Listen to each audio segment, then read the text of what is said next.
Your Nerd Side is brought to you by Skechers. The shoes you should wear anytime you need to wear shoes. They've got the coolest shoes in the world. They've got geeky shoes, nerdy shoes, cool shoes, shoes I'm wearing right now. You name it. From Marvel to Star Wars, Skechers got them. Go to SkechersUSA.com. Go there to their website and visit it now. Your Nerd Side is also brought to you by Twizzlers. It's all about having fun when you eat your Twizzlers, right? Hey, if you're going to go see a movie like Avengers Infinite War, which is going to be hitting theaters in April, 27th, when you go to the box office, buy some Twizzlers and eat it. Twizzlers are so good. I love Twizzlers. I love them. I eat them all the time. I have some right now I'm going to eat. So while you listen to the show, I'm going to go eat Twizzlers. Twizzlers. This is Destro, Laird McCullen, and you will listen to your nerd side or pay the consequences. Dear Fonseca, you will join us. Cobra! Now stop sputtering like a West Coaster and get busy! Welcome to Comic-Con, where once a year, sci-fi buffs take their lips off the barrel of a loaded gun and spend half a day adjusting their eyes to sunlight. You psychotic nerd! Dude, what a bunch of freaking nerdos. Can't you see I'm white and nerdy? Look at me, I'm white and nerdy. I'm a nerd, too. Your personality needs some work. You're not part of the popular clique. But I was kind of a lonely nerd in high school. I started a quilt. I did yoga twice a week. I wore flip-flops in public. I like to roll with the gangsters. Although it's apparent I'm too white and nerdy. I'm just too white and nerdy. I'm just too white and nerdy. Look at me, I'm white and nerdy. You're a nerd. I'm excited for the outpour and the emails we're getting. Right now, 752 as of this weekend. This is just to win some trips down to Disneyland for the Star Wars night, Disney After Dark. Now, if you want to enter to win this, it's simple and easy. Go to yournerdsite.com, click down below, how to win Disneyland After Dark tickets. Click on it and enter to win. This is going to be awesome. We are going to be there. Yes, we're going to be there. I am going to be at Disneyland that day, the 3rd to the 4th. We. You're going to go there, too. Even Brandon's going to be there.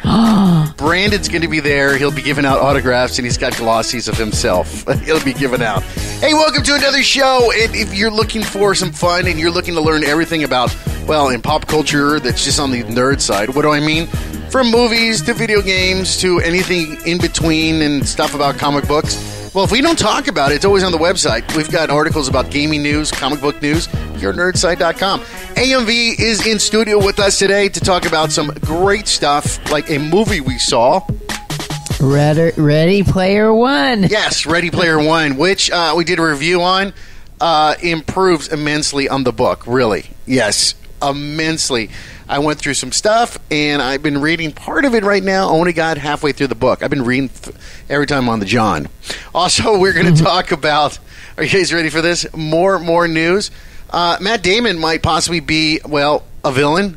In what movie? You'll find out. Also, we're going to talk about Arnold Schwarzenegger in the hospital. Bill and Ted 3 may happen. Excellent. They say it better. And then we are going to get and dive into, because some fans want to get a petition for Meryl Streep to replace Carrie Fisher in episode 9. How do you feel about it? Well, we'll talk about it. Oh, and I don't want to forget, also on the show, Katey Sagal. Yes, Katey Sagal, we know her from movies as, well, TV shows, Sons of Anarchy, Futurama, the voice of Futurama, 8 Simple Rules, and we talked about her and one of my buddies, John Ritter. Superior Donuts, which she's on right now. We're going to talk about that. And then she's famous for Married with Children.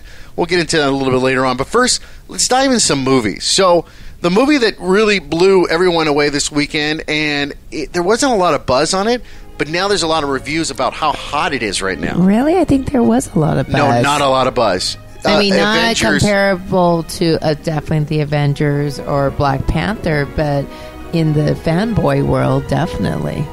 That's one of the reviews we talked about. They said, would people like it or dislike it if you're not a fanboy? If you don't know about a DeLorean, if you don't know about Minecraft, or if you don't know about, well, it goes on with the Iron Giant, anything that, well, everything we talk about on the show, are you going to like it? Well, the story and the reviews are, yeah, you're going to like it, because there's still a storyline, and the special effects are amazing. And we saw it in 2D, okay? And I've got to be honest, if you really want to give it just, you got to see it in IMAX and 3D. As was everybody saying. This is coming from the guy who hates IMAX. I hate IMAX, but I'm going to go back again and see it in IMAX and in 3D. I want to see it. And without me, I would say. Yeah. Well, what do you think? Did you? We never really talked about it because after we saw the movie, you're like, oh, I don't want to talk about this. I want to talk about it on the show. Did you like it? No, I thought it was well done. In which way? I think it enticed everybody. I think, it was a very personal thing for me because it literally became like a therapy session for me to have an insight of one of my children's minds and how they are constantly saying like, oh, I have friends. Who are these friends? Are these your friends in your high school days? Like, no, these are probably 35, 45-year-old men online. And if you don't know what she's talking about, we're throwing you into this. There is a virtual reality world that everyone lives in. Or no, they live in the real world, but the world is in the future, and it's so bad that the best thing to do is they go in this place called the Oasis. You put on your goggles, you interact with the world, and you create a, what do they call it, your artificial person. You go in there, but you feel it, and you can touch it, whatever. You could be, I can look like I can look like Marty McFly, or I can look like Doc Brown or Indiana Jones, and I can drive a DeLorean. You create whatever you want. And you got to get points and stuff to live there and all that stuff. And what happened is the main character, we find out his best friend never, ever met him, but knew him for years. Right. And I don't want to say anything, but the people you meet online are not the people you meet in real life. Mm-hmm. And if you see the movie, you'll see what I mean. And in reality, it is too. Because people I'm on Facebook, and just because I go to a nice restaurant, I'm going to add lived a little more to it that it's better than what it is. Because we can change things or make things seem different where they are. And that's what people are doing online. So I understand what you're talking about with your kids. We don't know who they're talking to because, it's my best friend in the world. But they really have never met them. No. Or they've never sat in a room and talked to them. Or seen a true image of them. No. And they don't know how they really, really are. I mean, it could be like they're... I don't know. But you Hearts of Stones fans out there, be good to my boy. Okay? Don't be no pedophiles out there. There's some weird people out there sometimes. But I will say this. It was a novel that everyone at work was talking to me about. Yeah. It was a novel and these were adult men. It was a novel that I gave to my teenage son, and he really enjoyed it. He's actually fearful about going to see the movie because it won't be faithful. But good news for all of you, it was very faithful to the original story. And with lots and lots of Easter eggs. And did you know that they're already talking about a sequel? Yeah, they already. I know they're talking about that. Yeah. But here's the thing. Does it just to the movie? Well, I mean, to the book? They say, yeah, it does. Yeah. It actually improves immensely on the book because it adds the whole... You could talk about virtual reality, but the special effects add to virtual reality. Now, some people don't only say anything at work, and there is just one part of the movie that freaked me out. I can't say... I'm going to give you an Easter egg. The Shining episode freaked me out. Because The Shining already scares the shit out of me. And you're putting it into a kid's movie, that even makes it worse. And you see the two girls, okay, they have to go into this part of the game where it's The Shining. This is really... Minus the language. I mean, this is really... That one scene of The Shining is rated R. Oh, my God. Okay, it's not about language. It's just like... Holy! Yeah. So, and what's funny is we're jumping in theater, but later on, there's other people trying to follow them through the game, and you get to see the outside of what people are looking inside playing the game, and you just see all the virtual reality with the goggles on, just screaming and dying because they die within the Shining episode. Yeah. So. And now I will say this. I'm surprised in Rotten Tomatoes, the score of it's 79, because even when we saw it at the Alamo Draft House, where, everyone has to be quiet. Yeah. People just wanted to cheer because they saw all these great things from their own past, from their own childhood. Yeah. I'm actually surprised. I know it got a fresh rating, but I'm actually surprised that fans didn't like it as much. But it goes also to what generation you're talking to. It's also because it got cheesy. There's some cheese parts, and it was the girl. I love the girl and stuff like that. And I was like, man, you don't even know her. You really don't know. Person's different. Yeah, but maybe it was just his hormone stalking. Could be. He was a young kid. He was a young kid, right? She had a nice body. But at the same time, too, the kid kind of thought that he was all that good looking. And I'm like, the girl is better looking than you. What are you talking about? It was his forehead, huh? No, I think it was his nose. You're just not saying the nose because you're sensitive to it. Well, because his nose kept hitting me. Yeah, that was it. So, do we recommend the movie? I say yes. We do recommend the movie. I liked it. So, and I would say go matinee a few times because there's so many Easter eggs. Yes. In there. Just you're gonna have to watch it over and over. So, but it's really good. It's awesome, and I love what they did with the Iron Giant. I think it truly captured the character and essence of the Iron Giant till the very end. Good job. All right. So, in other news, we always jump back in the Star Wars bandwagon, and it's just never. Star Wars is just never going to die. So, they got a petition going around that they want Star Wars fans want Meryl Streep to replace Carrie Fisher in Episode 9. And you said, I say, hell no. She should have died the last movie. Right? I'm sorry. The last director, you got issues, dude. He must be sleeping with Kathleen Kennedy or something. I think he wanted us to do something so different. We talk about this all the time. And I totally get that, but you got to do that in the micro level, not a macro level, because there's so many people, especially when there's a tradition. It's like if you always have turkey for 20 years and all of a sudden someone pulls out a ham. It's like, what the heck? No, where's you can't the turkey? do that. Right? So look at their pictures. This is them. Oh, no, she could do the job. She'll do the job. It just hurt you. That's like that CGI from Rogue One. That was horrible. No, that scared me. That looked like from Player One, the Shining episode. Okay, it was terrible. Yeah. Forgiveness is given. But I think it would be disrespectful to Princess Leia. Yeah. Right? Carrie Fisher is that character. I just think it would be disrespectful if they just kind of replaced her. Considering everything. It's not Carrie Fisher, what you got to worry about. It's the fans. They take this thing personally.